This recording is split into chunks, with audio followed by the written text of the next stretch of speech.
अस्सलाम वालेकुम नाजरीन, हाईटेक न्यूज के नेशनल और इंटरनेशनल खबरों में आपका खैर मकदम है। मैं हूं नेहा खान। नजर डालते हैं आज की अहम खबरों पर।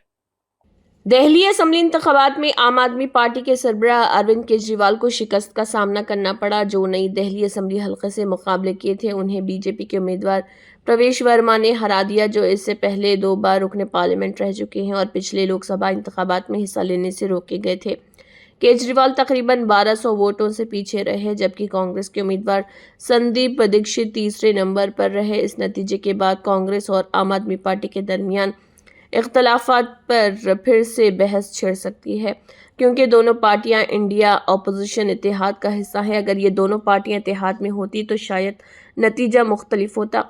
बीजेपी के प्रवेश वर्मा, जो दिल्ली के साबिक वज़ीर आला साहिब सिंह वर्मा के बेटे हैं, इसका कामयाबी के बाद मरकजी वज़ीर दाखिला अमित शाह से मुलाकात की। उन्हें मुस्तकबिल के वज़ीर आला के मुमकिन उम्मीदवार के तौर पर भी देखा जा रहा। अरविंद केजरीवाल 2013 से इस नशस्त पर जीत रहे थे, जब उन्होंने कांग्रेस की सीनियर रहनुमा और उस वक्त की वज़ीर आला शीला दीक्षित को शिकस्त दी थी। उनकी जीत ने आम आदमी पार्टी के दिल्ली में 10 साल इख्तिदार की राह हमवार की थी।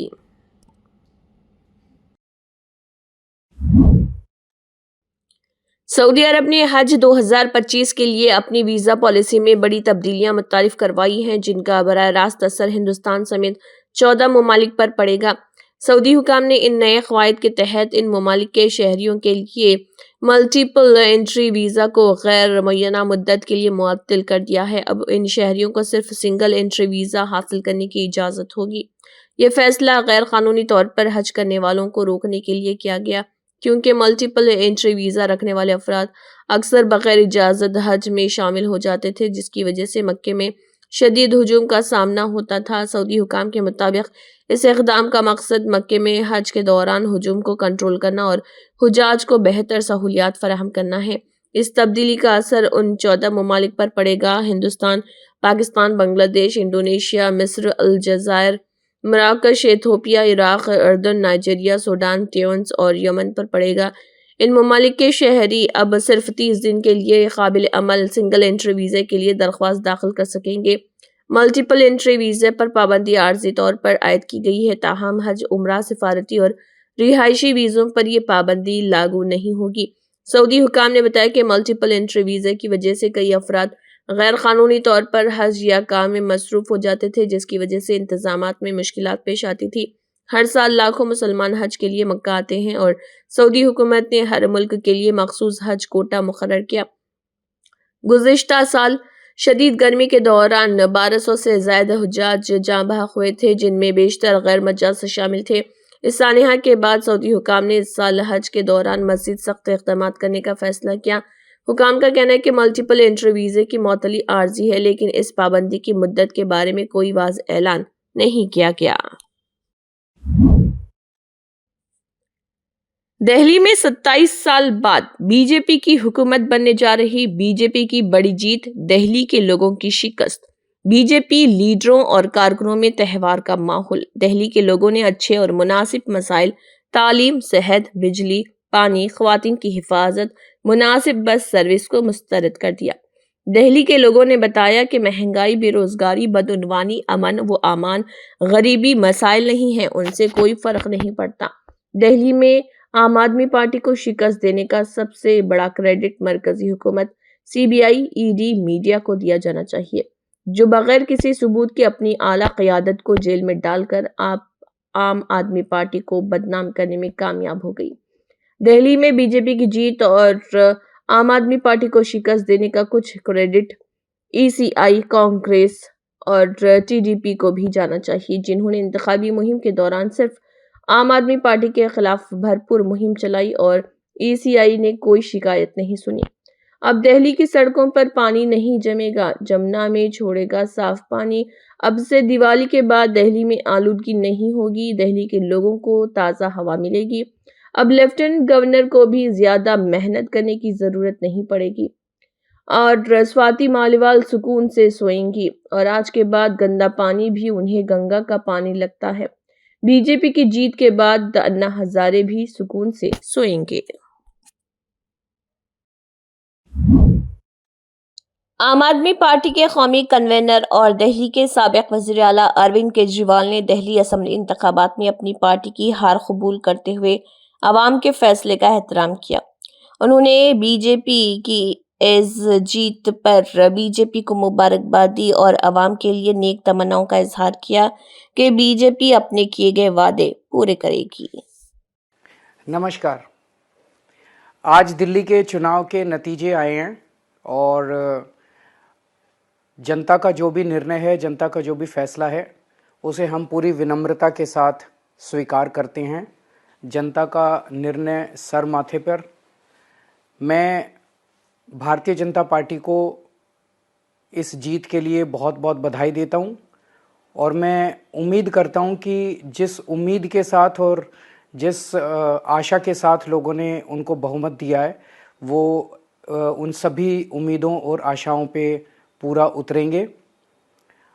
हमने पिछले 10 साल में जनता ने जो मौका दिया हमें, उन 10 सालों में हमने बहुत सारे काम किए। शिक्षा के क्षेत्र में, स्वास्थ्य के क्षेत्र में, पानी के क्षेत्र में, बिजली के क्षेत्र में और भी अलग अलग तरीके से लोगों को राहत पहुंचाने की कोशिश की उनकी ज़िंदगी में, और दिल्ली के इंफ्रास्ट्रक्चर को भी हमने सुधारने की कोशिश की। अब जो जनता ने हमें निर्णय दिया है, हम न केवल एक कंस्ट्रक्टिव ऑपोजिशन का रोल निभाएंगे, बल्कि हम समाज सेवा, जनता के सुख दुख में काम आना, व्यक्तिगत तौर पे जिसको भी जो ज़रूरत होगी, हम लोगों के सुख दुख में हमेशा काम आएंगे। क्योंकि हम राजनीति में कोई सत्ता के लिए नहीं आए, हम राजनीति को एक ज़रिया मानते हैं जिसके ज़रिए जनता की सेवा की जा सके, जिसके ज़रिए लोगों के सुख दुख में काम आया जा सके। वो काम हम करते रहेंगे और हमें आगे भी इसी तरह से जनता के सुख दुख में काम आना है। मैं आम आदमी पार्टी के सभी कार्यकर्ताओं को बहुत बहुत बधाई देना चाहता हूं। वो बहुत शानदार चुनाव लड़े, बहुत मेहनत की, उन्होंने बहुत कुछ सहा इस पूरे चुनाव के दौरान। उन्होंने बहुत शानदार चुनाव लड़ा। इसके लिए मैं उन सबको, सभी कार्यकर्ताओं को बहुत बहुत बधाई देना चाहता हूं। नमस्कार। दिल्ली असेंबली इंतखाबात पर बीजेपी रुकन पार्लियामेंट रविशंकर प्रसाद ने कहा है कि ये तारीखी फैसला है। दिल्ली के अवाम ने पीएम मोदी की क़ियादत में डबल इंजन वाली हुकूमत का इंतखाब किया और आम आदमी पार्टी की धोखाधड़ी को नजरअंदाज किया है। अरविंद केजरीवाल, मनीष सिसोदिया, सौरभ भारद्वाज सभी बड़े चेहरे हार गए। कांग्रेस फिर सिफर पर है। लोकसभा इंतखाबात के बाद राहुल गांधी ने कहा कि पीएम मोदी उन्हें आंख में नहीं देख सकते। मलिकपुर में भी बीजेपी ने 40,000 से ज्यादा वोटों से कामयाबी हासिल की। उन्होंने अयोध्या के बारे में बहुत कुछ कहा, लेकिन वोटों को मेरा सलाम। ऐतिहासिक अविस्मरणीय, दिल्ली की जनता ने नरेंद्र मोदी जी की अगुवाई में डबल इंजन सरकार को स्वीकारा है। आम आदमी के झूठ फरेब को नकारा है। अरविंद केजरीवाल हार गए, मनीष सिसोदिया हार गए, सतेंद्र जी पीछे चल रहे हैं, सौरभ भारद्वाज हार गए, जितने बड़े चेहरे थे सब हार गए। इसका इशारा साफ है, देश की जनता झूठ फरेब की राजनीति विश्वास नहीं करती। लेकिन एक और कमाल की बात है, कांग्रेस पार्टी अगेन 0 सन्नाटा। राहुल गांधी कहाँ है? बिहार आ रहे हैं। क्या कहते थे लोकसभा के बाद? मोदी जी हमसे आंख मिला के बात नहीं कर सकते। हरियाणा में साफ हो गए, महाराष्ट्र में साफ हो गए, अब दिल्ली में साफ हो गए, अगली बारी बिहार की है। तो ये है कांग्रेस पार्टी का हाल और ये है आम आदमी पार्टी का हाल। देश चलता है मोदी जी के साथ क्योंकि ईमानदारी, सुशासन, ये है मोदी जी की शासन की प्रणाली। और तो और मिल्कीपुर कितने वोट से जीती भाजपा वहां पर? सुना 40,000 से ऊपर चली गई। हाँ, तो ये जो अयोध्या में फैजाबाद को लेकर के बहुत लोग हल्ला करते थे, जनता ने वहां भी जवाब दिया है। सबों का अभिनंदन। अब ये देश आगे बढ़ेगा। इस जीत का असर बिहार के आने वाले चुनाव में पड़ेगा? निश्चित पड़ेगा, जीतेंगे, प्रामाणिक रूप से जीतेगा एनडीए यहाँ पर। राहुल गांधी लगातार बिहार आ रहे हैं, 2 बार आ चुके हैं 15 दिन। ये जरा आप उनसे पूछ लीजिए, हमको ये बता दीजिए। धन्यवाद।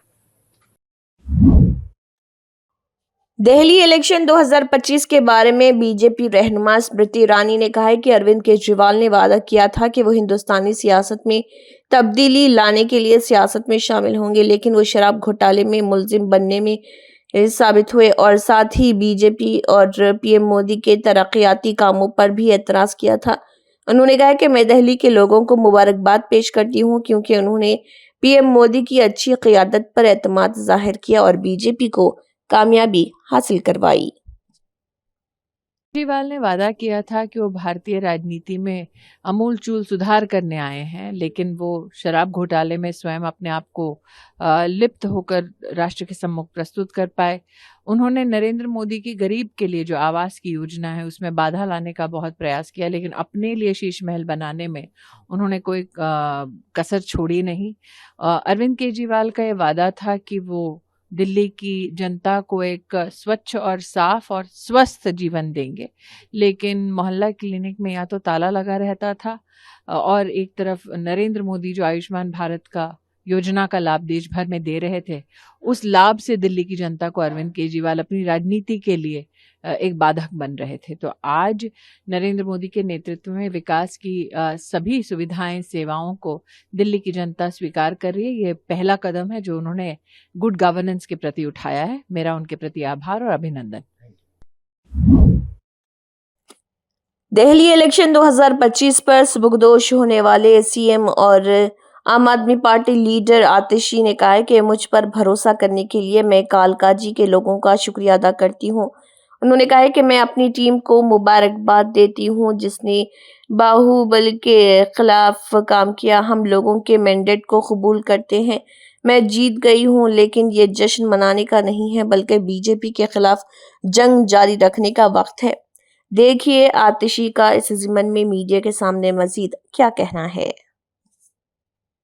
ये तमाम चीजें थी, वो लोग हार जाते हैं, किस तरह से इस सबको देखना है? सबसे पहले तो मैं कालकाजी विधानसभा की जनता का धन्यवाद करना चाहती हूँ जो उन्होंने मुझ पे भरोसा दिखाया। मैं अपनी पूरी टीम का धन्यवाद करना चाहती हूँ जिन्होंने बाहुबल, गुंडागर्दी, मार पिटाई का सामना भी करते हुए जमीनी स्तर पे मेहनत करी और जनता तक पहुंचे। बाकी दिल्ली की जनता का जनादेश है, हमें जनादेश स्वीकार है। ये मैं अपनी सीट जीती हूँ, लेकिन ये जीत का समय नहीं है, ये जंग का समय ही है। जंग जारी रहेगी भारतीय जनता पार्टी के खिलाफ, उनकी तानाशाही और उनकी गुंडागर्दी के खिलाफ। आम आदमी पार्टी हमेशा गलत के खिलाफ लड़ती आई है और हमेशा गलत के खिलाफ लड़ती रहेगी। ये जरूर एक सेटबैक है, लेकिन आम आदमी पार्टी का संघर्ष दिल्ली के लोगों के लिए, देश के लोगों के लिए कभी खत्म नहीं होगा। Ma'am please. इसी के साथ हाईटेक न्यूज के नेशनल और इंटरनेशनल खबरें इख्तिताम को पहुंचते हैं। अल्लाह हाफिज।